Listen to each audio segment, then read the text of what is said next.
Well, welcome. Good morning, good afternoon, wherever you're at in the world. My name is Tim, and we're here today to talk about ITIL v4. Okay. Now, we do have a limited amount of time today. So, we are going to be concentrating on what I would consider to be some of the major changes and major concepts of ITIL v4. Okay. And of those, we'll talk a little bit about why ITIL v4 changed. We're going to look at the 4 dimensions of service management. We're also going to look at the new ITIL service value system. And as part of that service value system, there's the ITIL guiding principles. And this has kind of been a big change as well. And again, we'll get into those when we get into the service value system. Okay, so without any further ado, let's kind of dive into why did ITIL feel the need to change to the newest version, ITIL v4. Okay. Well, if you think about our industry just a couple of years ago, the biggest thing that we had to worry about was kind of bring your own device to work. But today, just a few short years, we're into things like big data and service management like that. And you can see that there is a rapidly changing need to be able to respond to changes in the industry. And that has actually brought up several new ways of working, things like Agile, Lean, DevOps approach to working. ITIL felt the need that we need to include this. Now, at the core of ITIL, that has not changed, okay? We're still looking at delivering value to our customers, okay? We're going to make sure that we're delivering that value to our customers through our products and our services, okay? But the need and the speed that our industry is changing requires a lot more cross-functional collaboration and being able to respond quicker to the updates of our industry. Now, one of the concepts that we're going to talk about a little bit later is the idea of value streams and what they mean in ITIL v4. Okay, so this was all some of the major changes that came in the ITIL v4. So with that, let's take a look at the 4 dimensions as they're called in service management. And as you can see in the center, as always, is making sure that we're providing value to our customers. Okay, and those of you that have been in ITIL v3 or the 2011 version, or even going back even further, you understand that the reason and the way that we provide that value to our customers is through the delivery of our products and our services, okay? But in the ITIL v4 model, we can only deliver those products and services through our organizations and our people, the information and technology that we have, through support and working with our partners and suppliers. And we'll also talk a little bit about the value stream and the processes that we use to do this. Okay, so these are the 4 dimensions of service management. Now, the reason that this was broke out this way is to take a more holistic approach to making sure that we're delivering this services to our customers. Organizations and folks tend to kind of focus more on one aspect of these more often than not. A lot of times people look at the processes that we use and what we'll now call the value streams that we use a lot more than sometimes we look at our people or we look at the information and the technology. The idea behind the 4 dimensions is kind of to make sure that we're looking at the whole picture and making sure that we're seeing everything that needs to happen to make sure that we're successful in delivering our products and our services. Okay, so we're going to dive into each one of these just briefly and kind of talk about it. When we talk about our organizations and our people, we have to take into consideration when we're delivering a service, what are our organizational structures? Okay, when we look at our organization, what are some of the requirements for our workforce? And also what is the culture of our organization? Okay. So when looking at an organization and looking at to deliver a service, we have to take into account all of that, the culture, the workforce requirements, our organizational structure. And one of the biggest things that I have seen when trying to implement ITIL throughout the years is the need for the top levels of the organization to be able to direct attitudes and the shared values about best practices. As everyone knows, the leaders of an organization will will have a lot towards the success or the failure of implementing a particular service management strategies. Our leaders need to demonstrate and model the behaviors and foster the attitudes of cooperation and collaboration. If that's not going to happen, then a lot of service management is doomed from the outset. Okay. Now, when we take a look away from the organization and a little bit more towards the people, I mean, let's face it, people are key in all relationships, not just service relationships, which we're interested in today, but people are key in every single aspect of relationships. Okay. Now, if we can show and we can foster that environment of cooperation, we can have a common objective to enabling the value creation for our customers and everyone involved. Okay. But there's a lot of factors that can influence that approach. One of the biggest ones, and the ones that we have to pay particular attention to, are things like the skills of my folks and what are they competent in.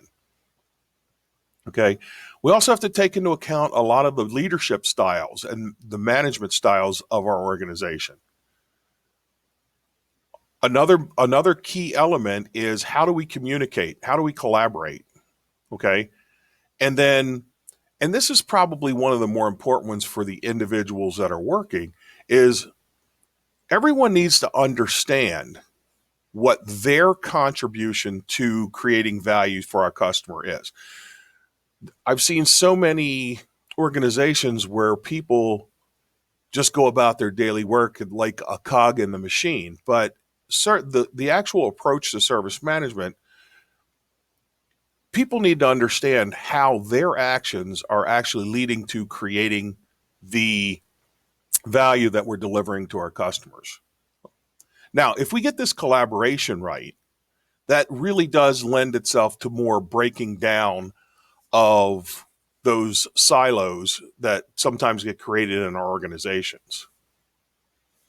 Okay, so now we're going to move on to number 2 here, and we're going to talk a little bit about the information and technology. Okay, now we just kind of spoke about our organizations and our people and what needs to happen there in the dimension of our organizations and people. Now we're going to shift our focus to this information and technology. Okay, and let's talk a little bit about the technology first. Okay. In service management, we need to look at the different technologies that we have. And a lot of times we look at things like our workflow management systems. We look at our knowledge bases. If we're keeping track of our equipment, what type of inventory systems, what type of communication systems are we using? And then we also have a lot of different analytical tools. Okay. And all of those are necessary. Okay. But there's a lot of stuff that's going on in our industry today, things like artificial intelligence, machine learning, mobile platforms, cloud solutions. A lot of these different things can be folded into the technology. If we're not currently using them, we could be looking at those technologies, and those technologies are always changing. Okay. Now, with that technology and with the service delivery, we are going to be collecting and we are going to be managing information. Okay. And when we go to manage this information, there's a lot of questions that need to be asked. Things like, what information is required by the service? So if we're putting together, let's say we're putting together something basic like email as a service. Okay. Now everyone has email today, but let's just take a look at that. when people sign up for our service, what information are we collecting about them? Okay. And actually, it's not just what are we collecting about them, but what information is required to deliver the service. And if we're collecting more of that, more than that, then what's the purpose of that? Okay. Because one of the things that we have to be concerned about with information and the technology aspect of the 4 dimensions is any information that we collect, they are assets that need to be protected. We have to manage them. We have to talk about how they're going to be archived. And most importantly, also, how are they going to be disposed of? Okay, are we going to keep this information forever? Or when does it become obsolete and need to be gotten rid of? And then if it needs to be gotten rid of, how do we ensure that it is gotten rid of properly? Okay, when we collect this information, we become the custodians of it, and we are responsible for protecting, management, and disposing of it properly. Okay, so that is our information and technology here, and we talk about the technology. Now, moving on to partners and suppliers. Now, we have to look at all the relationships that we have with different people that enable our delivery of the service. Okay, and there is definitely a difference between what we would call a partner and a supplier. But both our partners and our suppliers underpin our ability to deliver our services to our contractors or to our customers, excuse me. Okay. Now, we're going to treat partners different than we would suppliers. Let's say that I have a contract to deliver, when an order is placed, to deliver a set up, ready computer for our organization. Let's say when the order's been placed, I've got 72 hours to respond. Now, if that would require ordering, let's say, a brand new PC from Dell, I need to make sure that Dell can get me and deliver me that computer in time enough for me to get it all set up and ready for delivery for my customer. So if Dell said, hey, we can, you place your order with us, we can get it to you in 24 hours. Well, then that's a good relationship, but that would be more of along the lines of a supplier. Okay. A partner tends to share the goals and the risks involved with delivering the service.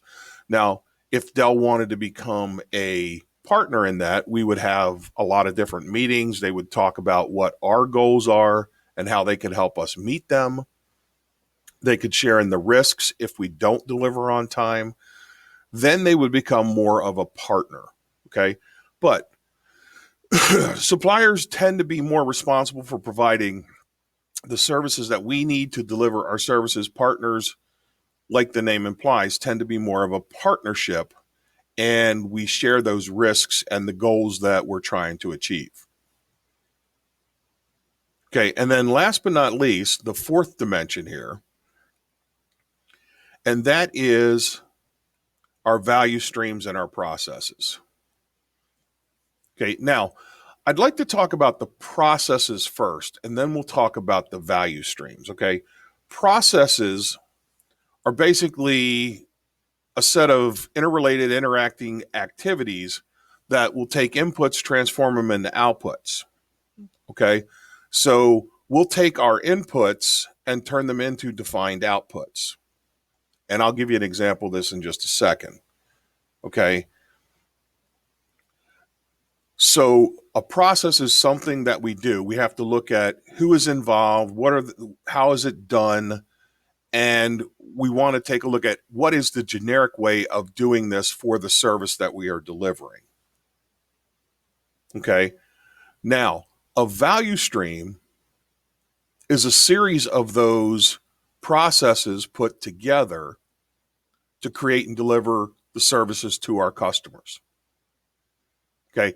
Now, let me give you an example, and this is not an IT example. This is more of just a generic example, but I think everyone's been to a fast food restaurant. Okay. And I'm going to use McDonald's for our example here. Okay. If we were looking at the processes that McDonald's does, okay, they have garbage delivery, they have food preparation in the kitchen, they have people that take your orders. There is a drive-through window. There is a play place that needs to be kept up. There's maintenance of the dining room, keeping it clean, mopped, the restrooms, all of that. Okay. These are all processes that McDonald's does on a daily basis. But when you go there to get a sandwich, you do not necessarily take advantage of all of those processes.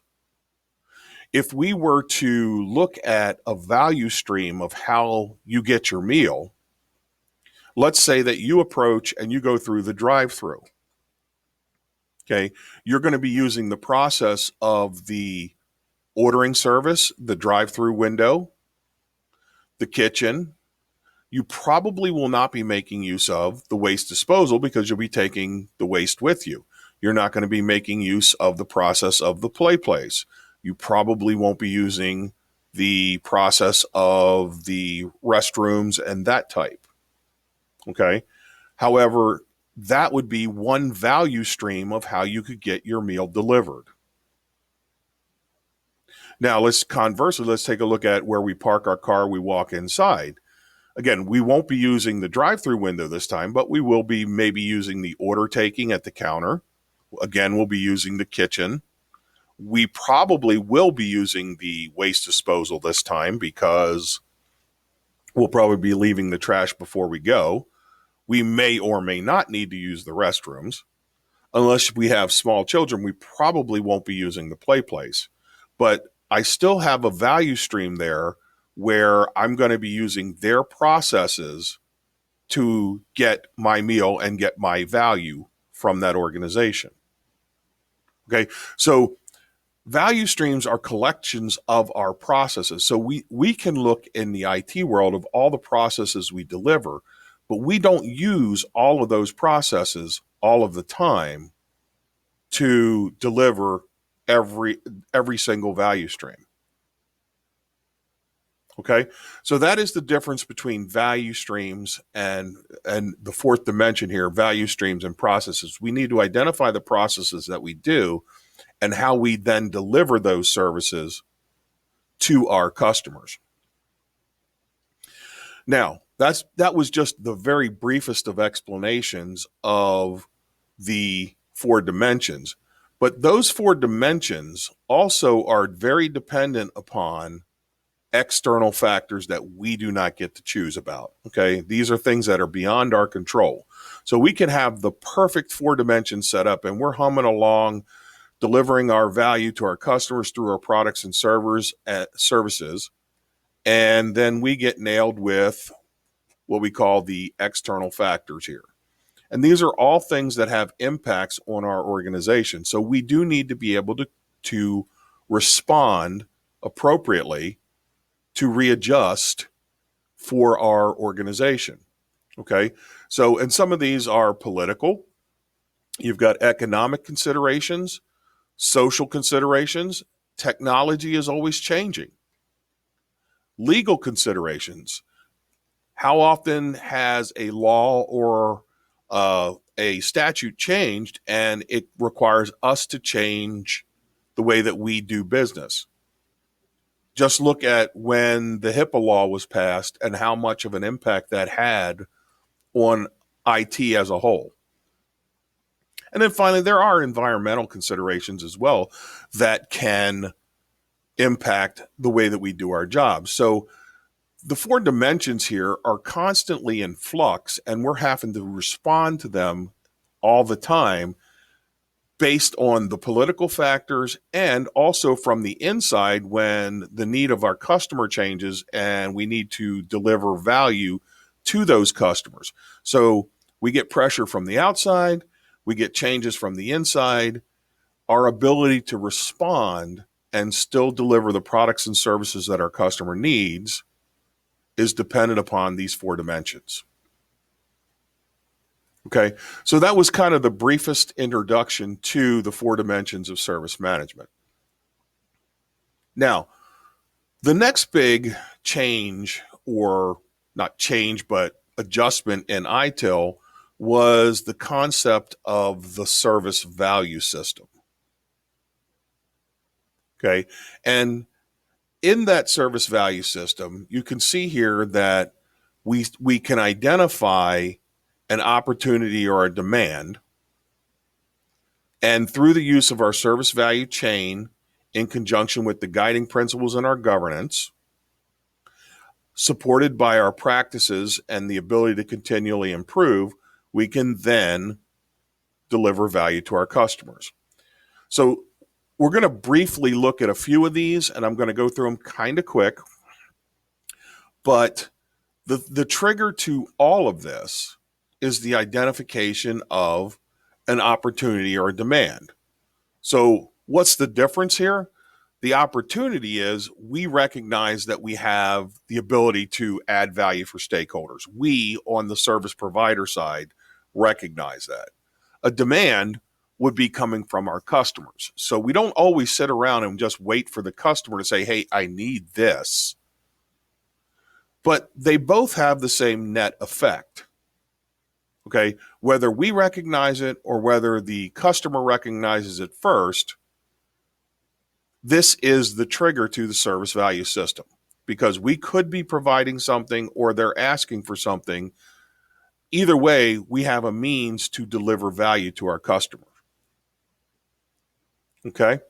Now, before I move off of this slide and I want to take a look, you're going to see we're going to go through the guiding principles next. And the guiding principles is a new concept to the service value system and to ITIL in general. Okay. Now, the guiding principles themselves, you do not, and I'll repeat this, you do not have to say, oh, I think that we should adopt all of these. Okay. I think they are all smart. And if I agree that they probably should be all adopted, but again, they don't have to be exclusive either. You could add to these for your organization. What is meant for this is to, as the definition, let's just kind of take a look at that definition there. They are recommendations that guide an organization in all circumstances, regardless of changes in its goals, strategies, and type of work or management structure. The guiding principles here tend to be the ideals of your organization, and in these 7 for ITIL, when questions come up, people can look to these for guidance and for a way to figure out a solution, because we all know that not everything is as clear cut as we would like it to be. Okay, so we're just going to briefly run through these. And again, we don't have time to dive into these super deep, but the first and foremost and always is focusing on value. I mean, without delivering value to our stakeholders, what's the point? Okay, so first and foremost, always we are focused on value. But when we are looking at service delivery and either delivering a new service or modifying one, basically the next one says, hey, start where you are. It is exceedingly rare in this day and age that we don't have at least something to start with. Okay, so it's not a good idea to just say, hey, we're going to do this. We're going to deliver a service and we're just going to start from scratch and design it. We need to ask the question, what do we have that is similar? Or do we have something that how this was done in the past that we can build from? Okay. So it is rare that we would have to go and build a new service without, considering what's already been created. Now, when we're going to look at service delivery here, we also want to progress iteratively with feedback. And what that means is just let's not try and do everything at once. Okay, let's roll it out. Let's get some feedback. We can make changes. I'll give you an example of one of the most successful ones that I've seen to date. And it actually only came after a failure of an organization. And I won't say who the company was, but it was a financial services company. And this was a couple of years back. They were trying to roll out an app for their customers. And their first attempt, they tried to put together a app and roll it out that had all of their stuff in it, and the project itself kind of got bogged down because there was a lot of competing ideas about what should be in there, what shouldn't be in there in their particular app. And truthfully, the project fell apart. When they took a progressive approach like we're talking about here, they went back to the drawing board and they reissued the app, but they rolled it out to a select group of customers, and it had very basic functionality in it, things to where people could just check their balance, maybe see what investments they had, and it had a contact us button. After rolling that out to certain people, then they started getting a lot of feedback, usually in the form of, gee, it would be really nice if your app did this. And now we have the customers and the users of the technology giving us feedback on what they would like to see next. And they went through about 3 to 4 iterations of that before they got it to where they wanted to be. Okay. But they would have never got to that point if they would have tried to do it all at once. Okay.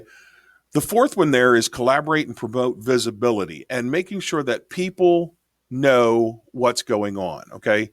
People working across different boundaries that have greater buy-in, more relevance to our objectives. We have a much more high likelihood of success. And ITIL's always been about this, the transparency and making sure that we're collaborating across those boundaries. Now, the last 3 are, I always look at these as they're a little bit more work-oriented. The ones in the beginning are more of a goal-oriented. The last 3, I think, are more work-oriented. And the idea here is that for the 5th one here is think and work holistically. And we can honestly say that no service, no element, no procedure that we use stands alone. They're all independent upon each other. And if one changes, others will change as well. So we need to think not just about our daily task, what we need to do today. We need to create this form to deliver this service. How is creating that form going to affect other processes that we have? Okay. The 6th one there, I kind of like the best, and it is basically keep it simple and practical.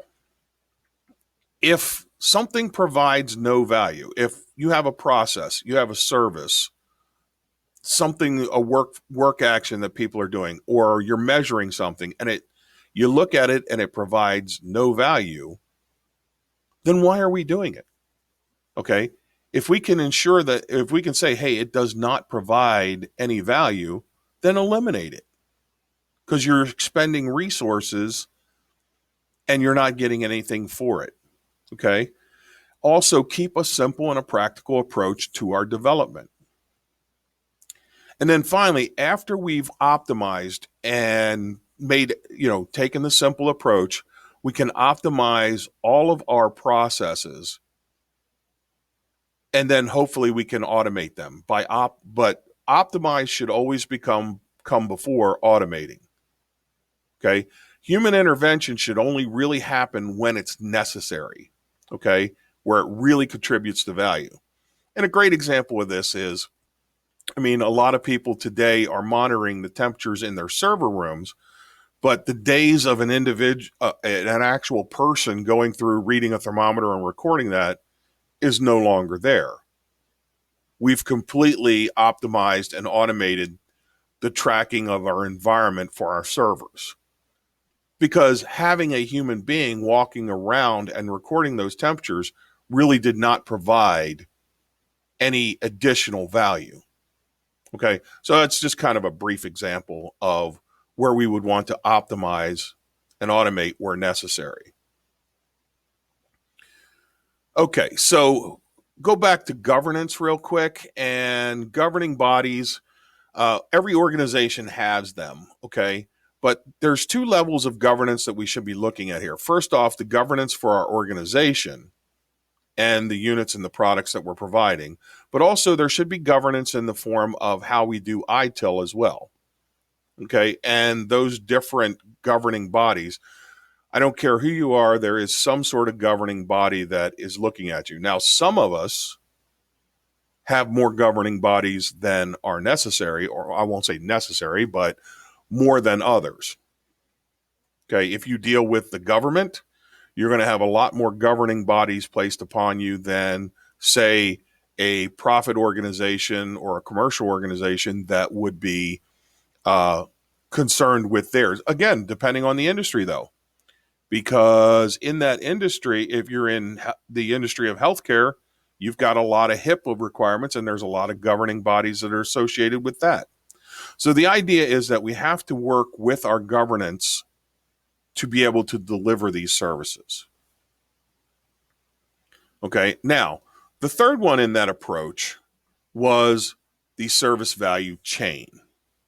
Okay, and for those of you that have ITIL v3 experience, you might recognize this. Okay, it's been reorganized a little bit, but this is how the service value chain works to deliver value to our customers. Okay, we identify the demand, we engage our customers, we talk to them and find out what they need. And with that engagement, then comes the plan. Okay, planning out all the different strategical program projects and so on that we would need. Okay, and then we're going to work our plan, and we're going to move through design and transition. Once it's designed, we're going to go ahead and we're going to obtain and build the stuff that we need. This is where we start to obtain the technology, the knowledge, and what we also have to determine whether we're going to acquire from a service provider or we're going to develop our skills in-house to do this.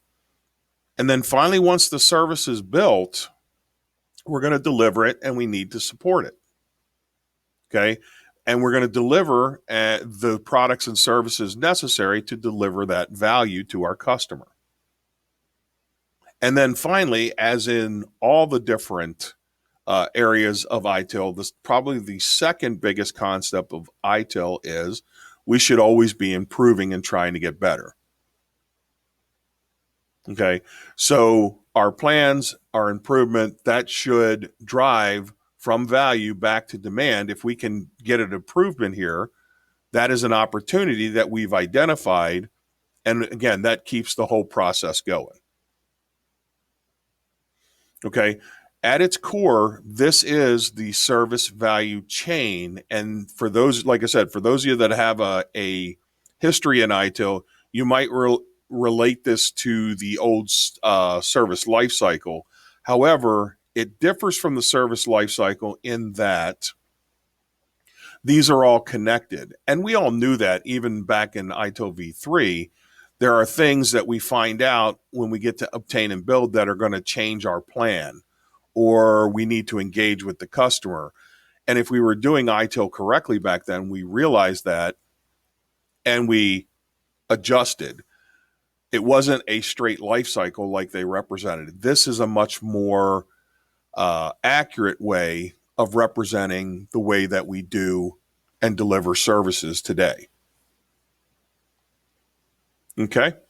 And so the processes and the practices that we have are the support of the service value chain. And again, finally, continual improvement is always the goal of any organization. We should be trying to get better, and the delivery of our services should be done much better each time we do them. Okay, so just briefly, we kind of talked about the 4 dimensions and how they are impacted for ITIL. We looked at the service value system, and we concentrated a bit on the guiding principles, a little bit more than the rest of them. but that is because the guiding principles are relatively new to ITIL. And so here are those again, the guiding principles. And so we're at about 35 minutes now. And so I did run a little bit over, but I hope you found it valuable, our discussions about the 4 dimensions, the service value system, and the guiding principles and how they all fit together. Okay. And with that, I'm going to turn it back over to Claire so she can help field any questions that you might have. But I want to thank you for your time today. And I do appreciate you spending this half an hour with me. All right. And with that, I'd like you to have a nice day.